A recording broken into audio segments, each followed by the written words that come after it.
Welcome to all of you on my YouTube channel यूपिया classes. प्यारे दोस्तों, आज मैं आपको प्रेजेंट परफेक्ट टेंस के बारे में पढ़ाने वाला हूँ। क्या मैं आज आपको सिखाऊंगा, एक झलक आइए पीडीएफ पर नज़र डालते हैं कि क्या है आज का पीडीएफ और इसमें मैंने क्या तैयार किया है। आप देख सकते हो बेटा, यहाँ पर ये सारे सेंटेंसेस जो आपको हमेशा स्कूल कॉलेजेस लोग पूछते रहते हैं, इसकी आवश्यकता पड़ती है ट्रांसलेट करने के लिए। जैसे मैंने यहाँ पर लिखा है कि मैंने अपना काम कर चुका, या मैं अपना काम कर चुका हूँ। हमने कलम खो दिया है, वह अपना काम खत्म कर चुका है ना। इस तरीके का वाक्य मैंने लिया है, आप देख सकते हो। अफर्मेटिव, यहाँ पर नेगेटिव के रूप में भी मैंने लिया है। सोनम खाना नहीं पकाई है, तुमने पुस्तक नहीं पढ़ी है। और आप आगे देख सकते हो कि रुबिता ने अखबार नहीं खरीदा है। तो इस तरीके से आप यहाँ पर देख सकते हो, सारे सेंटेंसेस को मैंने लिया है और एक झलक पूरे पीडीएफ में मैं नज़र डालता हूँ। देखिए, ये सब कुछ मैं आपको सिखाने वाला हूँ, वो भी बहुत ही अच्छे तरीके से। तो रेडी हो जाइए। और यदि आप मेरे चैनल पर न्यू हो और पिछले वीडियो को नहीं देखे हैं तो आप चैनल के प्लेलिस्ट में जा कर के जो टेंस के यानी प्रेजेंट इंडेफिनिट टेंस के अफर्मेटिव, नेगेटिव, ये जो सारे सेंटेंसेस मैंने आपको पढ़ाया है, इसके अलावा प्रेजेंट कंटिन्यूअस टेंस के सारे सेंटेंसेस को अच्छे तरीके से मैंने पढ़ाया, आप उसको पढ़ सकते हो और फिर बाद में आप इसको शुरू कर सकते हो। तो चलिए बेटा, देर ना करते हुए सीधे जो है हम आज की क्लास शुरू करते हैं। तो आप देख सकते हो कि यहाँ पर मैंने क्या लिया है, प्रेजेंट परफेक्ट टेंस। तो होता क्या है प्रेजेंट परफेक्ट टेंस? तो मैंने पहले ही आपको बताया था बेटा कि tense, what is tense? Tense आपका टाइम है और टेंस के अंतर्गत हम लोग क्या सीखते हैं।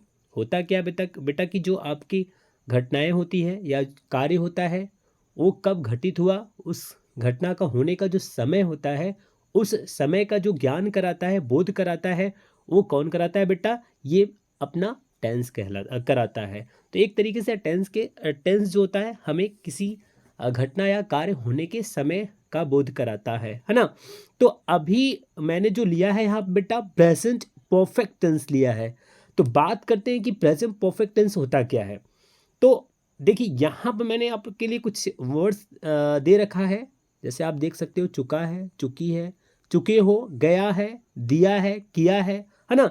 यदि वाक्य में लास्ट में ये सब दिख जाते हैं तो आप कह सकते हो कि वो जो वाक्य है आपका, वो प्रेजेंट परफेक्ट टेंस का है।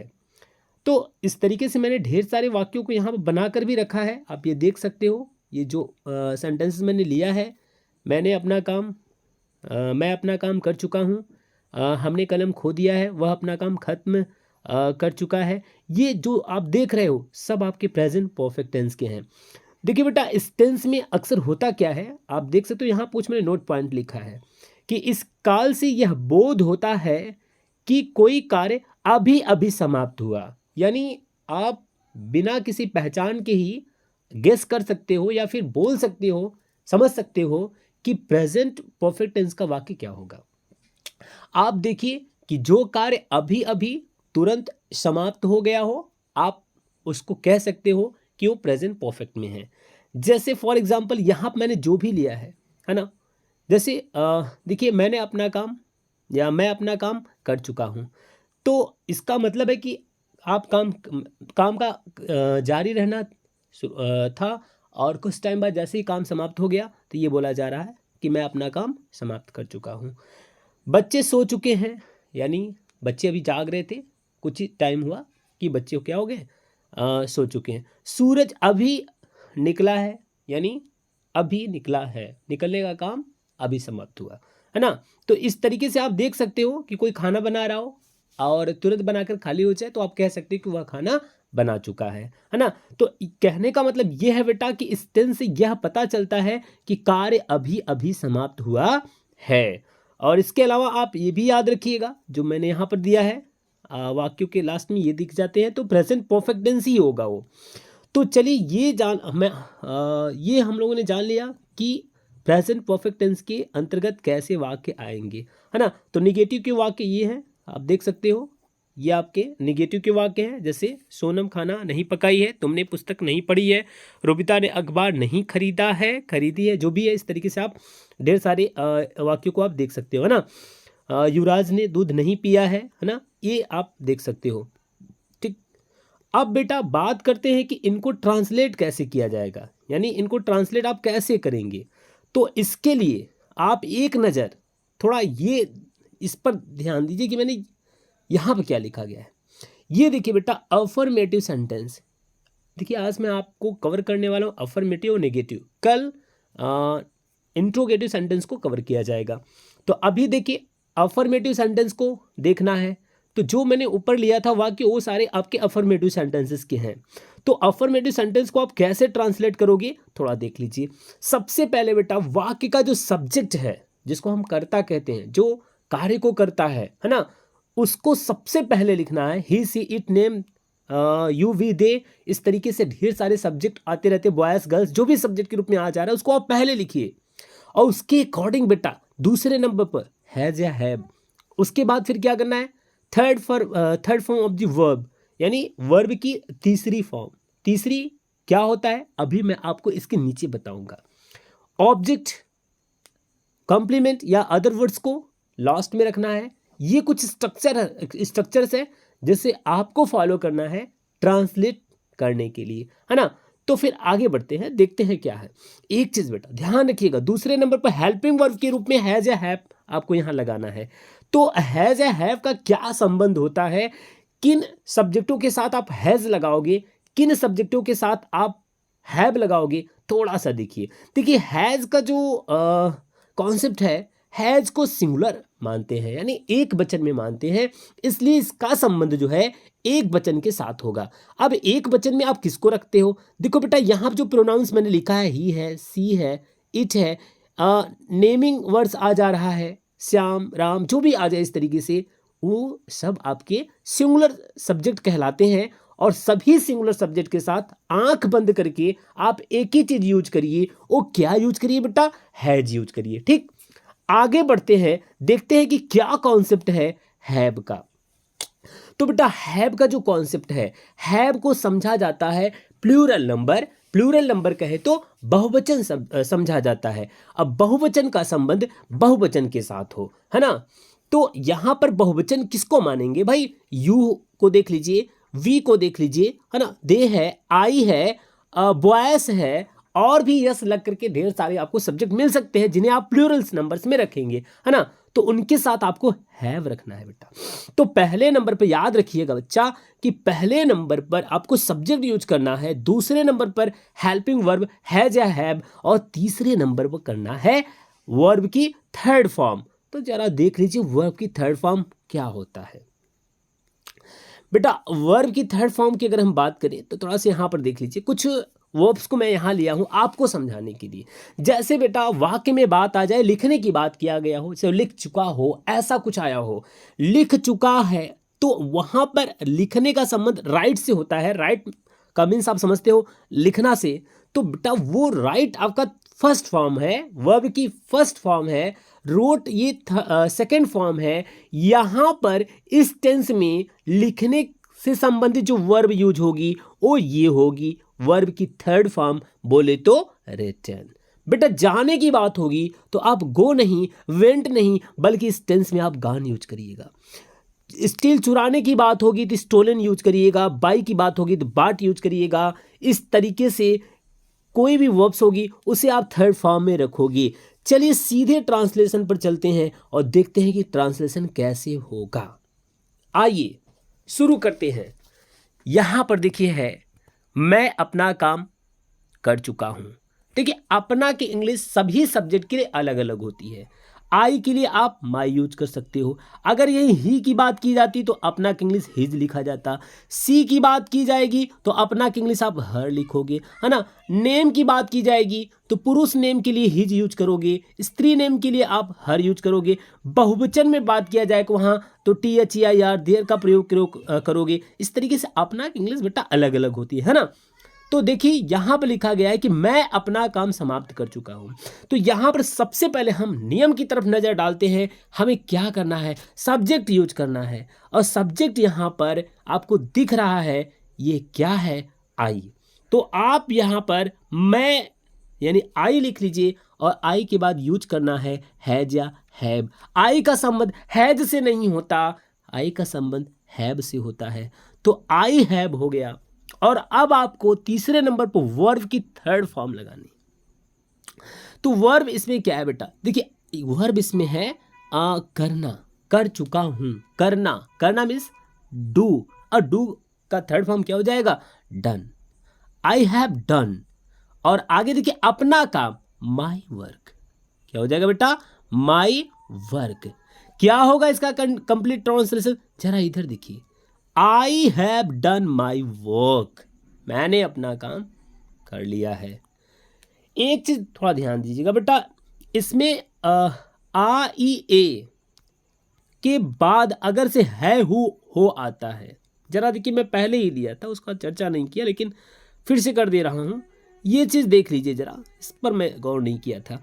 आ ई ए की साउंड आ जाए वाक्य के लास्ट से, और अंत में है हो मिल रहा है, जैसे लिया है, लिया या है आ जाए बेटा, तो आप सीधे सीधे प्रेजेंट परफेक्ट में ही आप उसको रखिएगा, है ना। आगे बढ़ते हैं और चलते हैं अगले ट्रांसलेशन की तरफ। देखिए दूसरा ट्रांसलेशन क्या है बेटा, दूसरा ट्रांसलेशन यहाँ आप देख सकते हैं, आप क्या लिखा है, हमने कलम खो दिया है। हमने हमने हमने का मतलब क्या भाई, वी मतलब क्या होता है, हमने, सब्जेक्ट हो गया। अब इसके साथ हैज नहीं बल्कि क्या आप यूज करोगे, हैव। तो वी हैव खो दिया है, लॉस मतलब खोना, लॉस्ट इसका थर्ड फॉर्म यूज कर दीजिए। वी हैव लॉस्ट क्या बेटा, कलम, बोले तो पेन, तो we have lost the pen, ठीक, ये हो गया आपका, we have lost the pen. आगे बढ़ते हैं, देखते हैं कि अगला ट्रांसलेशन क्या है। देखिए बेटा, वह अपना काम खत्म कर चुका है, समाप्त कर चुका है, क्या कर चुका है बेटा, फिनिश की बात हो रही है। तो सबसे पहले आपको यूज करना है ही, मतलब सब्जेक्ट, सब्जेक्ट क्या है बेटा, वह, ही हो गया। अब ही का संबंध हैज से, दूसरे नंबर पर हैज लिख लीजिए, ही हैज। अब देखिए वर्ब क्या है, खत्म करना, समाप्त करना, फिनिश नहीं बल्कि इसका थर्ड फॉर्म फिनिश्ड लगेगा यहां पर, FINSHAD, फिनिश्ड। अब देखिए अपना काम है, आई होता तो माई वर्क हो जाता, लेकिन यहां ही है तो क्या होगा, हिज वर्क, क्या बेटा, हिज वर्क। तो he has finished his work, क्या होगा ट्रांसलेशन बेटा, ट्रांसलेशन होगा यहां पर he has finished his work. तो he has finished his work, एक सेकंड, PDF थोड़ा सा आगे बढ़ गया है जी, यहां आप देखिए ही हैज फिनिश्ड हिज वर्क, है ना। आगे बढ़ते हैं, देखते हैं अगला ट्रांसलेशन क्या है। अब यहां आप देखिए, बच्चे खाना खा चुके हैं, बच्चे, सबसे पहले आप बच्चे की इंग्लिश लिखो, फिर आप हैव लगाओ, फिर खा चुके हैं, इटेन, और क्या चीज चौथे नंबर पर हो जाएगा, फूड। तो देख सकते हो यहां पर ट्रांसलेशन क्या है, बच्चे मतलब द चिल्ड्रेन हो गया, और हैज हैव में से आपने हैव यूज कर लिया, खा चुके हैं इटेन हो गया, और यहां पर क्या हो जाएगा बेटा, the food, the children have eaten the food. आगे बढ़ते हैं, अगला देखिए क्या है, ऊपर नीचे हो गया, कोई बात नहीं है। देखिए रिया खाना पका चुकी है, तो सबसे पहले रिया की इंग्लिश लिखिए। अब रिया के अकॉर्डिंग आपको क्या यूज करना होगा बेटा, रिया एक वचन में है तो हैज यूज कर लीजिए, और पका चुकी है यानी कुक नहीं बल्कि कुक्ड, और आगे क्या हो जाएगा ये, फूड। तो रिया हैज कुक्ड फूड। आगे बढ़ते हैं, ये देखिए सूरज अभी निकला है, सूरज इसमें सूर्य सन सब्जेक्ट है, और सन के साथ आप क्या लगाओगे, जरा मुझे कमेंट करके बताइए, सन एक वचन में माना जाएगा कि बहुवचन में माना जाएगा, जरा बताइए, जल्दी करिए। तो सन है तो आप इसे किस में मानेंगे बेटा, सिंगुलर यानी एक वचन में। तो दिस सन आप यहाँ पर लिखेंगे क्या, लिख देंगे बेटा क्या, दिस सन, और ये हो जाएगा हैज, क्या हो जाएगा, दिस सन हैज। अब इसमें अभी, अभी बोले तो जस्ट, अब निकला है, निकलने का मतलब कि कम, क्या बेटा, कम, और बाहर यहाँ आउट लग जाएगा, यानी the sun has just come out, ये ट्रांसलेशन होगा। आप इसको देख सकते हो। ठीक, आगे बढ़ते हैं और अगला देखिए क्या है यहाँ पर। अब ये तो अभी तक मैंने आपको अफर्मेटिव पढ़ाया, अब बारी है नेगेटिव सेंटेंसेस की, और नेगेटिव सेंटेंसेस ये हैं कुछ, यहाँ पर देखिए इनका ट्रांसलेशन सीखना है। तो देखिए ये आपको पढ़ना है, सोनम खाना नहीं पकाई है ना, इस तरीके से आगे हमें करना है। आइए देखिए इनके ट्रांसलेशन के लिए क्या रूल्स हैं। तो रूल्स यहाँ पर देखिए बेटा कुछ इस तरह का बन जाएगा।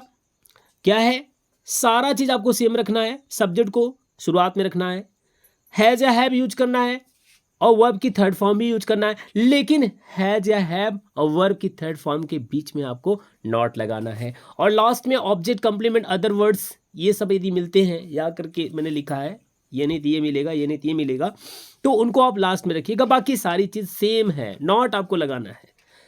तो देखिए पहला ट्रांसलेशन क्या होगा, पहला है सोनम खाना नहीं पकाई है। चलो देख लेते हैं क्या ट्रांसलेशन होगा। सबसे पहले सब्जेक्ट की इंग्लिश लिखी जाएगी, सब्जेक्ट इसमें सोनम है, कौन है बेटा, सोनम, तो सोनम।